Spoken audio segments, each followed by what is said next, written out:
taxa de desemprego caiu 5,1% no trimestre encerrado em dezembro do ano passado. Repórter Matheus Dias, com os detalhes da taxa de desocupação, Matheus, é a mais baixa desde 2012, é isso?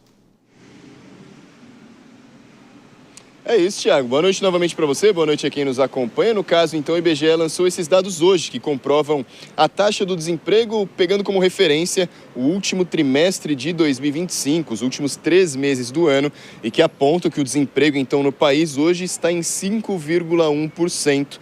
Essa que é a menor medição desde o início da série histórica em 2012. Hoje a gente fala de 5,5 milhões de pessoas desempregadas aqui no Brasil, que num montante, claro, levando em conta as pessoas que são consideradas empregáveis, né? Aquelas pessoas de 16 anos ou mais, são 5,5 milhões desempregadas, desocupadas, que é também o menor número da taxa histórica. Esses dados positivos do IBGE apontam que hoje no país são 103 milhões de brasileiros empregados com vários vínculos empregatícios diferentes, né? A gente destrincha esses 103 milhões, que acaba levando para 39 milhões com carteira assinada no setor privado, 13,5 milhões sem carteira assinada, 26 milhões autônomos e 38 milhões que são considerados aqueles trabalhadores informais, viu, Thiago?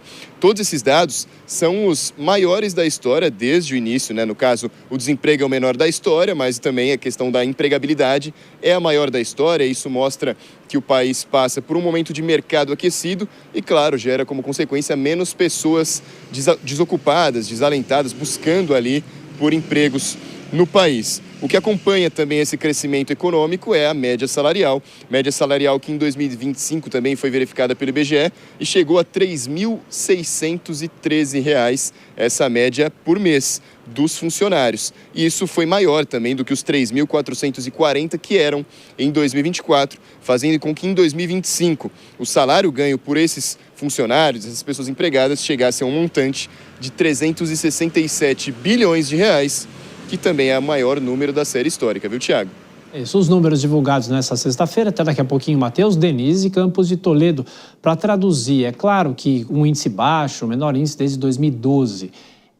A gente tem que olhar esses dados de que forma? Não só do lado positivo ou há algum alerta que os economistas fazem? Olha, do ponto de vista do mercado de trabalho, são dados positivos. São recordes sucessivos que têm superado muito as projeções e que chamam a atenção num ambiente de juros muito elevados. É a chamada política monetária contracionista, que deveria dar uma freada na atividade.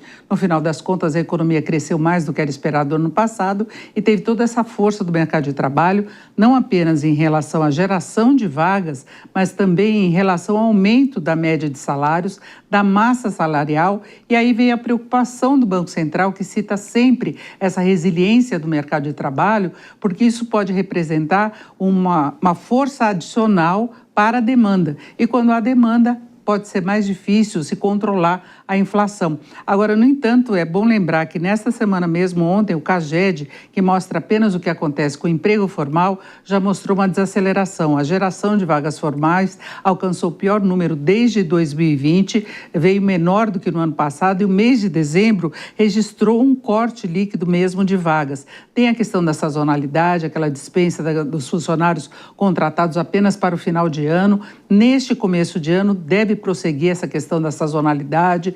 Muitas empresas têm uma pausa na atividade, tem o desemprego daqueles que foram contratados temporariamente, mas ainda tem a expectativa de algum impacto da alta dos juros, mesmo que o Copom comece a reduzir a taxa, como sinalizou no mês de março. Vamos continuar com os juros elevados. Em algum momento pode acontecer essa freada que vem sendo esperada há muito tempo da atividade e do mercado de trabalho.